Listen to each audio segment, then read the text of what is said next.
ఒక మతకాలానికి ఇదైన హైదరాబాద్లో ఒక వ్యాక్సిన్ని మనం తయారు చేసే స్థాయికి తీసుకెళ్ళారు. అలా ఎన్నెన్నో చేసాం మనం. ఇవాళ అసలు ఎక్కడికి పోతున్నాం మనం? సో ప్రజలు గమనించాలి మీరు. ఎందుకంటే స్వాతంత్ర సమరం మనం చూడాల. రామారావుని పెట్టిన తెలుగుదేశం పార్టీ పెట్టాకే మనం ఒక ఉద్యమం చూసాం. అంతకుముందు ఏం చూడాల. ఈ ఆంధ్ర తెలంగాణ ఈ చూసాం. చాలామంది చూస్తుండే, యువతకి ఏం తెలుసు, వాళ్ళు ఏమి చూసుంటారు. కానీ చరిత్ర ఉంది మనకు. చరిత్ర దానికి ముందు ఉంది ఒక చరిత్ర. అది పౌరాణికంగా కావచ్చు, లేకపోతే జానపదంగా కావచ్చు, చారిత్రాత్మకంగా కావచ్చు. ఆ తర్వాత మనం చూసింది ఎన్టీ రామారావు పార్టీ స్థాపించాం. తర్వాత ఎవరు మనమే కాదు, యావత్ దేశం చూసింది. ఆ తర్వాత 89లో నేషనల్ ఫ్రంట్ చైర్మన్గా ఉండడం ఏంటి, అన్ని పార్టీలు ఐక్యం చేయడం ఏంటి, పార్టీని ఐక్యం చేయడం అంటే దేశాన్ని ఐక్యం చేయడం అన్నమాట.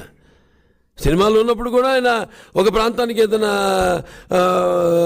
విపత్కర ప్రకృతి విలతాండం వచ్చినా, ప్రకోపించిన అటువంటప్పుడు మిగతా జిల్లాలన్నీ అందరినీ కూడా దాంట్లో ఇన్వాల్వ్ చేసేవారు ఆయన. అలా దేశాన్నంతా ఒకటిగా ఒక తాటి మీద తీసుకొచ్చిన మహానుభావుడు తారక రామారావు.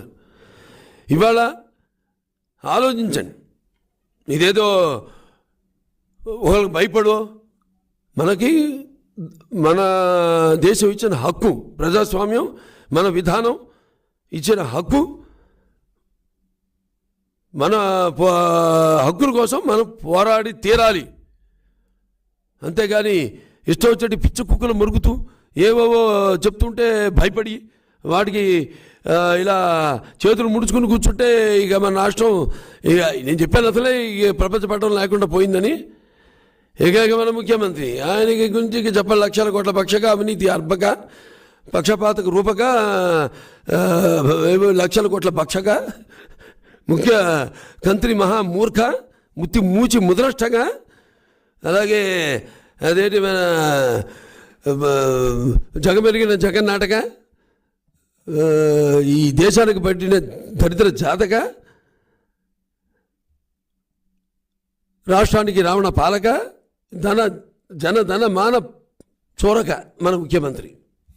అంతే తప్పితే ఇక అంతకంటే ఇది పరాకాష్ట. ఇంతకంటే ఆయన గురించి లేదు అభివర్ణించడం, ఆయనలో ఉన్న అభివృద్ధి లక్షణాలు. కానీ సో ఇది ఇప్పుడు చేసేది ఎంత అభివృద్ధి. 24 గంటలు వారానికి కనీసం ఎవరికైనా ఒక రెండు రోజులు సెలవు ఉంటుంది.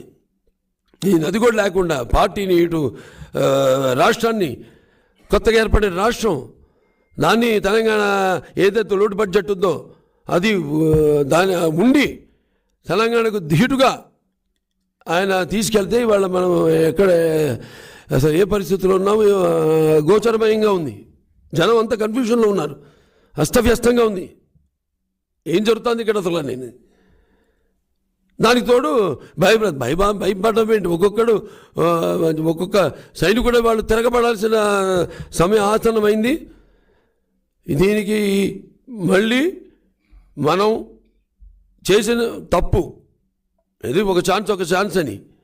అప్పుడు ఎట్లా ఉంటుంది? గారద బొమ్మను గేల కస్తూరి తిలకమ్ము, మరకటమ్మను గేల మలై జంబు, శార్దులమ్మను గేల శుష్కర పూబంబు, సోగరమ్మను గేల సూతఫలము, గుడ్లగోపకేల కుండలములు, మహిషానికేల నిర్మలమైన వస్త్రములు, భగసంతతికేల పంజరము, మన రాష్ట్రానికేల ఈ సీఎం జగన్. అది అందరూ ఆలోచన కాదు. ఏంటి ఆలోచించమని అడిగేది. ఇది మీ బాధ్యత. మీ రాష్ట్రాన్ని మీరు కాపాడుకోవాల్సిన బాధ్యత. మరో ఒక తరం కాదు. ఇవాళ రాష్ట్రం కుంటిపడిపోయింది. ఇవాళ ఈ 9 లక్షల కోట్ల రూపాయలు అప్పు తీర్చాలి. పోలవరం ఊసిలేదు.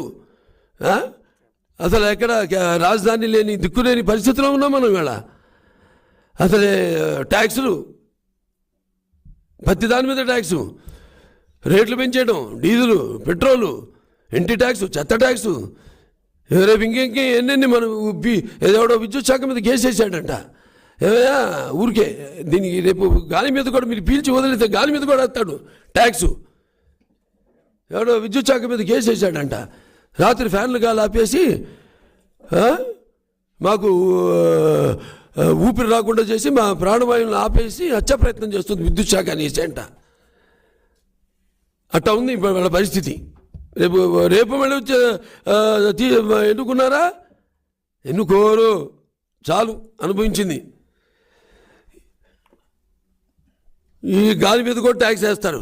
గాలి కబుర్లు బాగా చెప్తారు రేపు వచ్చి.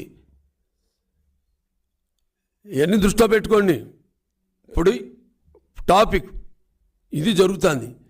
ఈ నెల ఎదుర్కోవాలి తెలియక ఈ యొక్క ఎటువంటి ఆధారాలు లేని ఈ కేసు పెట్టి ఇంకెన్నో పెడతారు. కేసులు చాలా పెడతారు, ప్రిపేర్ అవుతున్నారు కూడా పెట్టడానికి.